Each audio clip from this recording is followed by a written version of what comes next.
안녕하세요. 황해도 만신 한현주입니다. 제가 어제 파묘를 보고 왔거든요. 요즘 너무 핫하고 인기가 많다 그래서 제가 큰 기대를 안고 거의 한 5년 만에 극장을 찾았거든요. 영화 처음 시작할 때는 기대만큼 너무 좋았어요. 연기도 너무 잘하시는 분들이고 오랜만에 영화 나들이에 너무 행복했는데 영화를 보면 볼수록 무당인 제 개인적인 생각으로는 많이 실망스러웠습니다. 사실은.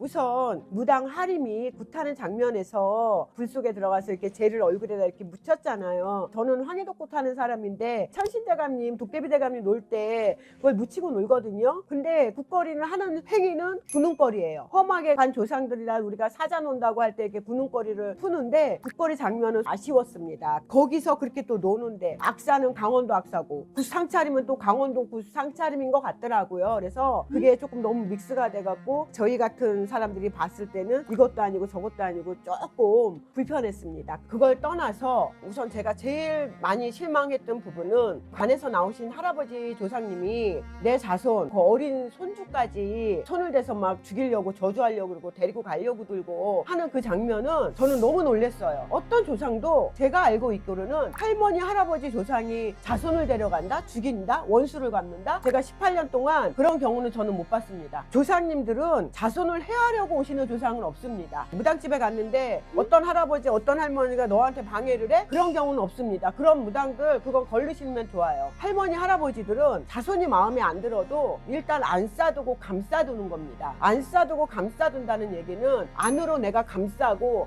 어떻게든 이해를 해서 자손을 도우려고 하는 거지 방해하고 더군다나 죽이려고 뭐 데려가려고 하는 거는 저는 너무 끔찍했고 화도 났어요. 아무리 영화인들이 뭐 저희처럼 전문가는 아니지만 조금 더 신중하게 생각해 줬으면 좋았을 것을 왜 이것도 어떻게 보면 저희들의 잘못이겠죠. 무당들이 뭐 어디 가면 대부분 사람들이 하시는 말씀 있잖아요. 조상에서 앞길을 막고 있다. 할머니가 안 돕는다. 할아버지가 뒤돌아섰다. 그것도 저희들의 잘못인데 사실은 할머니 할아버지는 어떤 경우에도 자손들을 해치지 않습니다. 다만 우리가 조상에서 조금 탈이 났다, 조상에서 문제가 있으니 조상 가림을 잘 해야 되고 조상 정리를 잘하고 누지고 처진 조상을 풀어줘야 된다는, 그럴 때는 조상굿을 하는 것도 맞습니다. 하지만 할아버지 할머니는 절대로 자손을 방해하지 않습니다. 다만 할아버지 할머니들이 문제가 생기는 경우, 이제 뭐 무당들이 말했을 때 문제, 그분들이 보실 때는 살아있는 내 자손도 귀해요. 그리고 억울하게 청춘해온 내 자손들도 귀합니다. 그럴 때는 할머니 할아버지는 알림을 주시는 거예요. 우리 집안에 이러이러한 문제가 있으니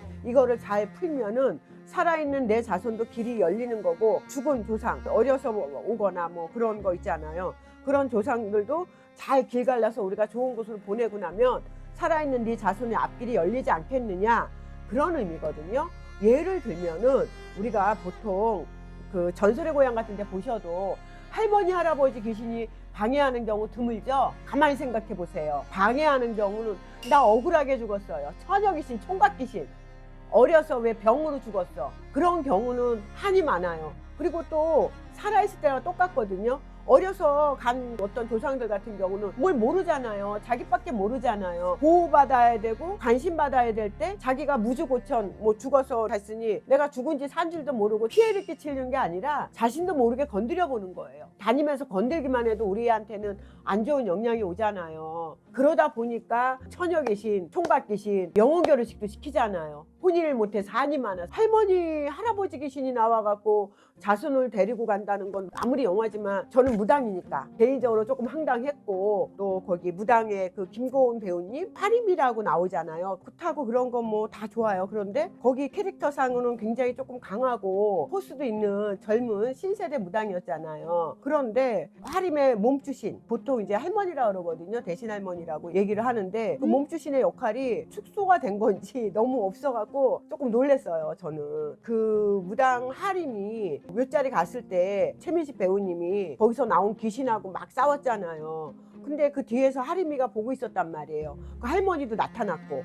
그런데 할머니가 아무 역할을 안 하신 거예요. 보기만 하고. 더군다나 무당 하림의 성격상으로는 칼이라도 빼어들고 달려들어서 싸워야 되는데 하림은 그걸 지켜만 보고 할머니 역할이 너무 없어갖고 너무 아쉬웠고, 몸주 할머니가 하림에 실려서 뭐라도 할 줄 알았어요. 풍수가인 최민식 배우님이 아니라 무당 하림이 싸웠으면은 그게 훨씬 더 저희들이 봤을 때 이 무속을 아는 사람들은 현실감을 느끼고 더 영화에 몰입을 할 수 있었을 텐데 그런 부분도 많이 아쉬웠어요. 그리고 하림의 제자 젊은 신애기, 제가 봤을 때 신애기잖아. 그 신애기가 귀신과 싸우다가 거기에 완전히 빙의가 돼갖고 병원에 누워 있었단 말이에요. 꼼짝을 못하고 그 빙의된 채로 참 오랫동안 누워 있는데 그 부분도 봤을 때 너무 실망스러웠고, 개인적으로 무당을 내세운 거는 맞고 무속 영화는 맞는데 무당의 역할이 너무 축소가 됐어요. 이런 영화들이 막 흥행에 성공하고 1000만 관객이 넘고 그런 건 너무 좋아요. 반가운 소리고. 그런데 사실 그 실상에 들어가 봤을 때는 무당의 역할이라던가 일반 사람들이 그 정도만 알까봐 두려워요. 사실 우리 무당들이 그거보다 힘이 더 좋습니다. 영화 속보다. 저도 제가 나서는 성격은 아니지만 제가 만약에 영화 속에 하림이 됐으면 어떡할까 느껴봤거든요. 저는 가만히 안 있을 것 같습니다. 정말 팔 갖고라도 달려들었을 것 같은데 그 영화 속에서 하림이는 너무 얌전했습니다. 또 그 영혼들이 떠돌고 막 그런데 왜 우리가 정령을 모시고 묶어둔다 그러잖아요. 큰 선악나무가 나왔거든요. 근데 영화 속에서는 그 선악나무에서의 그 역할이 아무것도 없었어. 그 선악나무는 뭐예요? 수백 년 동안 수천 년 동안 지켜보고 있었다는 얘기거든요. 그 자연신으로 존재를 하면서 그 묘자리가 있기 전부터 다 상황을 알고 있어요. 그럴 경우는 막 그 싸우다가 하다못해 선왕신이 노해서 비바람이 몰아치면서 그 괴물을 같이 공격해 주든가, 괴물을 선왕신에다가 무당 하림이 묶어 놓는다던가 그랬으면은 영화 마무리가 너무 잘 됐고 그게 저는 옳은 거라고 보거든요. 그리고 이런 말씀을 제가 드리기 조금 그렇지만 묘자리 이전하고 뭐 굿하기 전에 얼굴에다 뭐를 그리는 무당은 없어요. 우리가 보통 그렇게 얘기를 하면 호주가 꼈다 그러지.